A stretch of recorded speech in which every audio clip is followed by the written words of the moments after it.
gente, tudo bem? Mais um vídeo do Clube da Leitura no ar. No vídeo de hoje nós estamos aqui para realizar a leitura dos capítulos 40, 41, 42 e 43 do livro Um Sopro de Neves Cinzas. Para a semana que vem, anotem aí porque iremos realizar a leitura dos capítulos 44, 45 e 46 do livro Um Sopro de Neves Cinzas.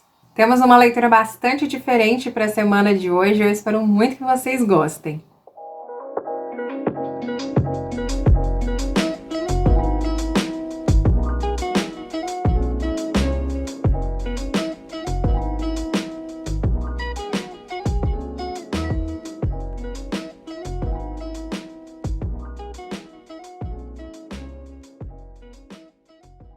Nós começamos a leitura dessa semana em março de 1774 e o Jamie relata aqui para nós que eles estavam no início da primavera. E com a chegada dela, gente, nós também temos a chegada do Major MacDonald, tá? Ele andou desaparecido aí, né, durante o inverno, mas ele estava de volta a Reed trazendo notícias. E provavelmente essas notícias levariam Jamie no dia seguinte para mais uma missão. E o que estava acontecendo aqui era que o General Cade estava perdendo o controle da colônia. O Jamie até faz uma brincadeirinha, né? Como se algum dia ele tivesse tido o controle da colônia. Bom, e ele estava pensando seriamente em armar os nativos. O Jamie conta isso tudo para Claire, mas a verdade é que era bem cedinho, eles recém tinham acordado, e a Claire até fala aqui para nós, né, que ela ficou meio sem entender se o Jamie tinha acordado de fato ou se ele estava pensando em dormir um pouquinho mais, até que ele se aproximou um pouquinho mais dela e ela percebeu que o Jamie tinha um outro tipo de prazer em mente. E logo após eles fazerem amor aqui, logo no início da manhã, é quando o Jamie relata isso tudo aqui que eu acabei de contar para vocês, para Claire. O Major MacDonald estava dormindo no quarto ao lado e a Claire fala aqui para nós que ele estava fazendo barulhos horrendos, mas ela já estava acostumada porque era típico do Major MacDonald. Neste momento aqui desta conversa, antes deles descerem para o café, depois do Jamie contar para Claire aqui quais eram as intenções do Major MacDonald com essa recente visita, a Claire também acaba perguntando sobre o Fergus e o Jamie fala que ele estava melhor, estava passando inclusive mais tempo em casa, as coisas estavam caminhando ali para o bem, para a família do Fergus e da Marcia ali. E eles não tiveram mais tempo para continuar essa conversa deles porque a senhora Bug já estava impaciente, gritando aos berros mesmo, chamando todos para o café da manhã. Logo depois do café da manhã, o Jamie decide dar uma caminhada ali pro lado de fora da casa e acaba encontrando o Roger, que estava super concentrado em cavar ali uma gigante vala que a Bree precisava para o seu novo projeto. Lembra? Eu comentei com vocês dessa vala aí nos capítulos passados. Bom, essa vala aqui era para o encanamento de Reed, né? Era o primeiro passo para que esse sonho da Bree se concretizasse. Então, eles precisavam dessa vala gigante, que tinha cerca de mais ou menos 1,80 m, e era o Roger que estava cavando para ela.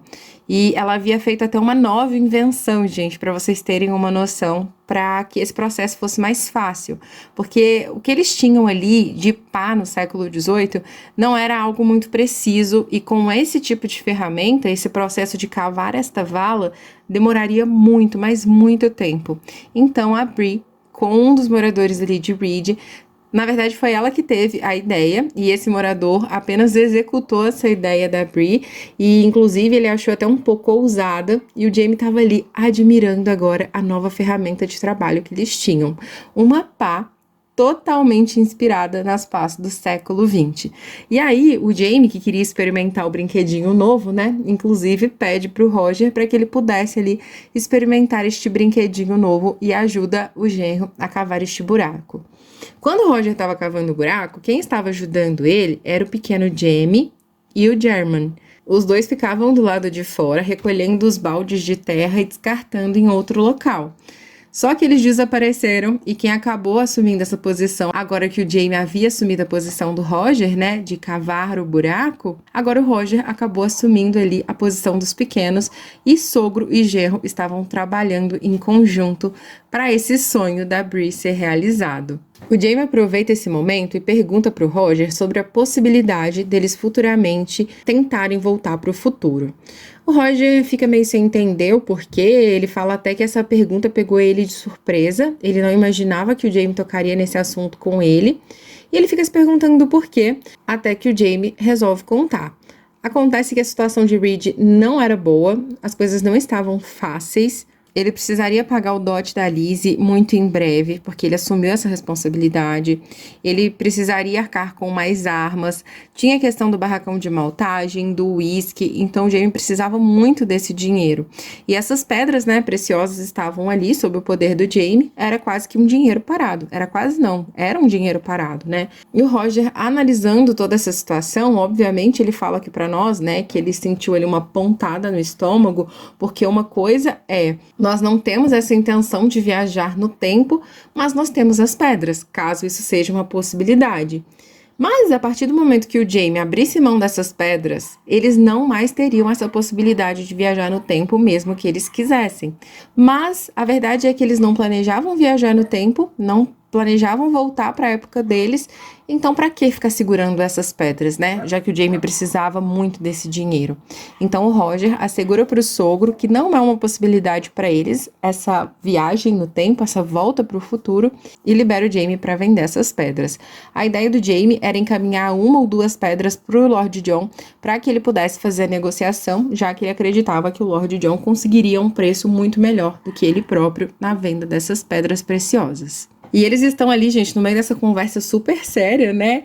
E aí, quando o Jamie e o Roger olham pra trás, eles veem a danada da porca branca. Eu não menciono muito pra vocês aqui, nem sei porquê, gente. Acontece que é tanta coisa pra eu discorrer pra vocês durante as leituras, que alguma coisa ou outra acaba passando batido. Mas existe uma porca branca, eu já mencionei ela aqui em alguns vídeos.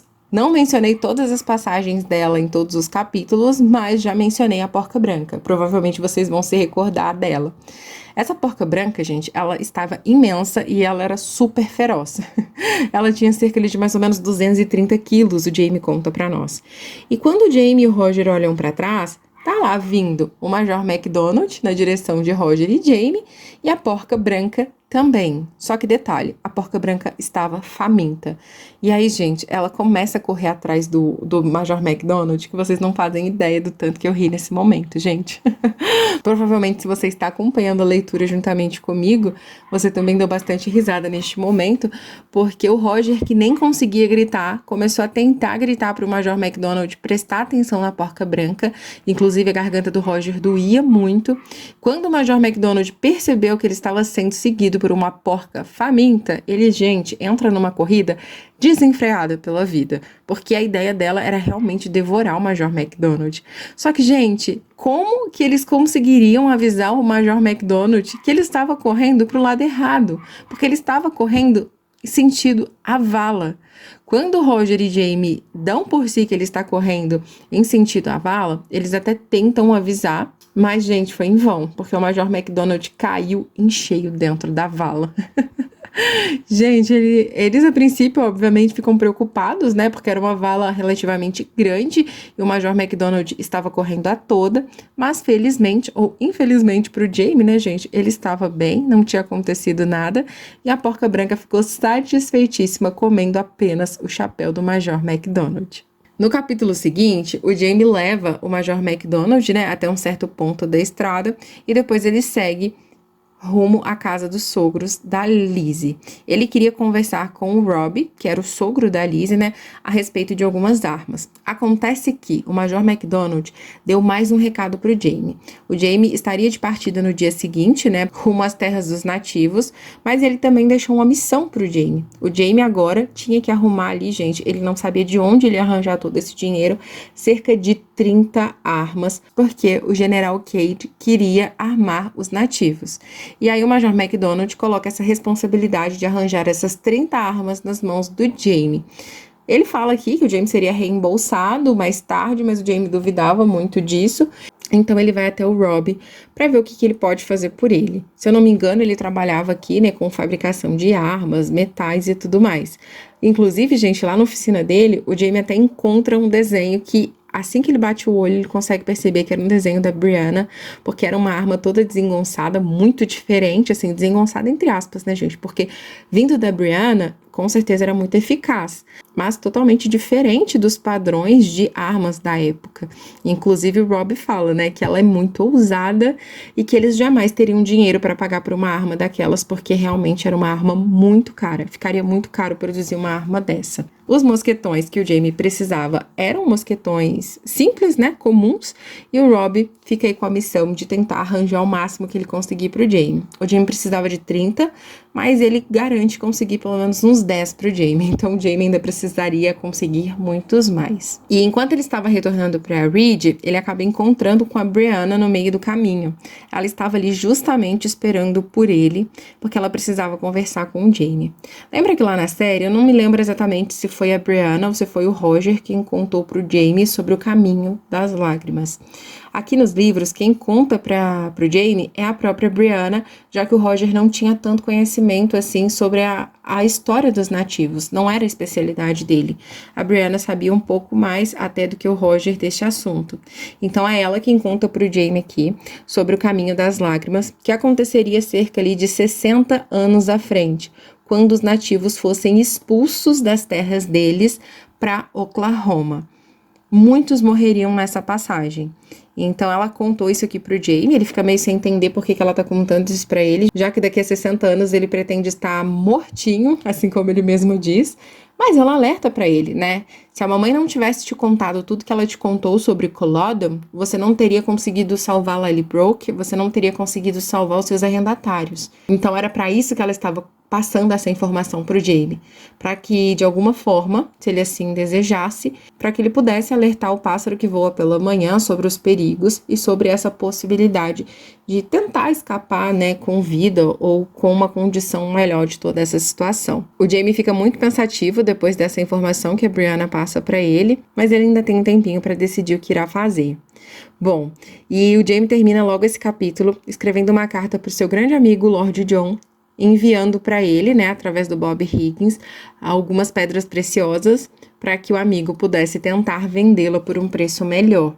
Inclusive, ele até fala que espera que muito em breve ele possa estar encontrando pessoalmente com o Lord John para lhe contar o porquê dessa venda. E o Bob Higgins, gente, ele estava em Reed, né? Já havia mais ou menos uma semana que o Jamie e o Ian haviam viajado, tivemos uma passagem de tempo aí, e o Bob Higgins estava em Reed. Ele sempre está em Reed, e eu fico me perguntando por que a série não adicionou esse personagem aí no seu elenco, porque, gente, o Bob Higgins é uma pessoa que está sempre presente, como vocês podem perceber, e ele é uma pessoa que tem participações muito importantes. Inclusive, nesse capítulo aqui, nós vimos esse capítulo acontecendo na série, mas com um dos irmãos Beardsley, ou os dois irmãos Beardsley, se eu não me engano. Aqui nos livros é o Bob Higgins, Malva Christie e Lizzie que estão presentes. Bom, o Bob Higgins estava sendo observado pela Claire, que estava olhando para ele com olhos de águia. Ele fica com muito medo e ele já começa falando logo para ela: olha, senhora, você não precisa se preocupar porque a minha saúde está perfeitamente bem, eu não sofro mais das hemorroidas, né? E também não tenho tido mais desmaios. Não sei por que a senhora está me olhando com esses olhos. Mas a verdade é que a Claire precisava de algumas cobaias, entre aspas, para testar o seu éter. Ela queria ter domínio sobre essa sua nova ferramenta de trabalho. Ela passou por alguns apuros ali durante o parto do Henry Christian, justamente por não conhecer os limites do éter. Então ela queria ter uma noção maior de como utilizar essa ferramenta em prol de suas cirurgias, né? Para que suas cirurgias fossem mais bem-sucedidas. Então, gente, lembra que lá na série nós vimos os irmãos Beardsley e a Lizzie sendo cobaias da Claire, né? Aqui nós temos Bob Higgins e Lizzie sendo cobaias da Claire. Gente, foi um momento muito engraçado, porque assim como na série, a Lizzie foi a primeira, né? E assim que ela acorda, ela logo pergunta pra Claire: quando é que a gente vai começar? Mas a verdade é que todo o processo já tinha acontecido e ela tinha ficado mais ou menos cerca de 15 minutos desacordada. Então foi muito engraçado, e a Claire conta aqui pra nós que a Malva tinha todo o interesse, tinha muita facilidade em trabalhar, né? Ela, inclusive, era quem ficava segurando a máscara de éter e adicionando o éter no conta-gotas. Então a Malva tinha toda essa facilidade e essa vontade de trabalhar trabalhar. E em algumas perguntas da Liz e do Bob Higgins ali sobre o uso do éter, ela respondia até com um ar de superioridade. A Claire descreve isso aqui para nós. Provavelmente, Jamie e Ian ficariam cerca de mais ou menos uma semana ainda mais fora, então Bob Higgins estaria presente ainda em Reed por um bom tempo, já que ele precisava do retorno de Jamie, né, para pegar as cartas que ele deveria levar para o Lord John, para aí sim partir rumo à sua casa. Então Bob Higgins ficaria por ali por cerca de mais ou menos uma semana. Inclusive, a Claire até fala aqui pra nós que a aparência dele tinha melhorado muito, tá? Porque quando ele apareceu, ele sofria de vários problemas, estava super magro, desnutrido, né? E agora ele já tinha recuperado ali cerca de uns 20 quilos, tinha uma boa aparência. Ele era um galante, tá, gente? Como eu já descrevi isso aqui pra vocês, ele estava sempre de olho nas moças ali de Reed, inclusive Malva e Lizzie. E a Lizzie, gente, não cortava as investidas dele não, tá? Mesmo estando de casamento marcado e aconteceria muito em breve, mesmo assim, ela sempre dava abertura para as investidas do Bob Higgins. E lá no capítulo 43, gente, acontece uma situação muito inusitada. Até então eu não entendi o propósito dessa situação e eu tô até ansiosa para descobrir qual o propósito dessa situação lá na frente. Nós temos aqui um relato do Jamie e do Ian, que estavam indo rumo ali às terras dos nativos, né? E eles estavam se banhando nus em um lago. E os cavalos de ambos estavam pastando ali por perto.